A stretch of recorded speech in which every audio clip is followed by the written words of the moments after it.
Thank you, Dr. Hildy. That was excellent. Yeah, and just a little follow-up on that. It's interesting because when I first came to Oregon and kind of getting into the closing statements, I first came to Oregon and the U of O and was welcomed with open arms. And I was all about prevention at that time, 1996, January, when I got hired for Lane County. And the first thing they told me was, well, prevention's out the door. You're not going to find any funding. Interestingly enough, I stuck to it. And Oregon had an opportunity in 2015 legislature to really implement prevention across the board, and they threw it out the window. Now, when I got hired in 2021, they said, Bernardino, what is it you would like to focus on? I said, prevention, especially with the funding that came in from the Substance Use Prevention Recovery Treatment Block Grant Funds from SAMHSA, and was able to implement some programming across the state. Of course, I think more evidence-based practices needs to happen. Some of the school districts are doing kind of their own thing. And then also, I think in the last 3 years, because of the fentanyl crisis, harm reduction has kind of overtaken people thinking that that's prevention, but it's not. And so, I think there's still a lot of work. Work is happening with the Oregon Council of Prevention Professionals. So I hope you keep an eye on that. And there's a lot of good work happening in the state of Oregon coming from the last 3 years, not just from my program, but from the Alcohol and Drug Policy Commission, from Oregon Council Prevention Professionals, from ODE, with the recovery schools. So there's a lot of good work happening. It's just a matter of time. So I just wanted to say that I'm going to put up now the QR code where you can do the survey, and then once you finish the survey and click send, you should be receiving a certificate. If you don't get a certificate, make sure you send me an email, and then I will make sure that you'll get that. Give me 1 second here so I can put up the QR code.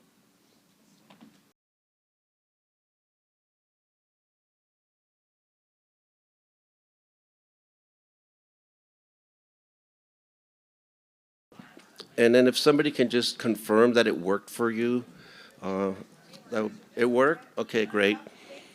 Yeah, thank you. And so just as closing statements, we're ending early like last year, which surprised me because I'm thinking, oh God, we're going to run late, and that's why I made it to 4:45 this year. But we're right on target, and I think it's better to end early than to end later. So I just want to finish with saying, I really want to thank you all for making the journey to come here and be in person. Again, this all started from community engagement like 3 years ago. And we had our first symposium last year, and it came from the community. It came in from the community wanting more workforce development. And this is why we have CEUs for the CRM, the CPS, and for the CADCs, and others, QMHPs and things like that through MACBO, so that we can develop the workforce and get certifications for those that are aspiring to get the certificate or those that want to maintain it. This is the purpose of that workforce development, as well as coming together and networking and meeting, since we've been so locked up with, on Zoom with the COVID. And so it came out of the community, and this is why we're here today in person. The other thing that came up was we didn't want to make it hybrid, so this is why College of Education want to thank you, Dr. Lev, Dr. Tanner Smith, and Jen Davis, and Maya Casper for supporting this effort, and also with the recording. So everyone will get a recording link as well as the PowerPoint slides from me at some point in time once I get the recording for this event. If people that didn't make it here, some of them canceled. If you see the recording, obviously you won't be able to get the CEUs. It's only here in person. So if anybody asks you that question from your staff or your agency, just let them know, but at least they'll be able to see the presentation and the information provided to them. As well, I just want to say thank you to 4D, the volunteers, Robert Sanders, Harlow. Thank you to all the panelists, to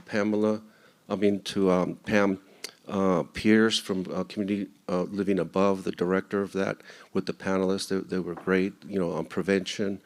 I want to thank Sharon Dursey, the principal from Harmony Academy, and their panelists, as well as Dr. Anna Hildy, Dr. Tony Biglum, and the Representative Nose and Ebony Clark from OHA. I just want to thank Amal and Claire Joel as well for the chairperson for Oregon County Prevention Specialist, Coalition Prevention Specialist.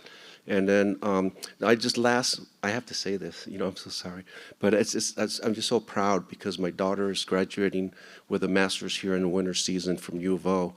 And I'm just really proud of her. And then last year, when we had it in September, thank you, she was graduating with full honors with her bachelor's degree, but then decided to go with a master's. So I just had to make a mention of that because, it's a proud parent. I mean, many of you are here. I just want to make sure I got that in. But, I hope you all journey home safely. I hope you get home safe. And thank you for being here. I really appreciate it. All the presenters, the support. There's plenty of boxes of food there, so please take them if you have kids or spouses or yourself want to take one for the journey back home. Please make sure you take a box. So thank you, and we adjourn now the symposium for 2024.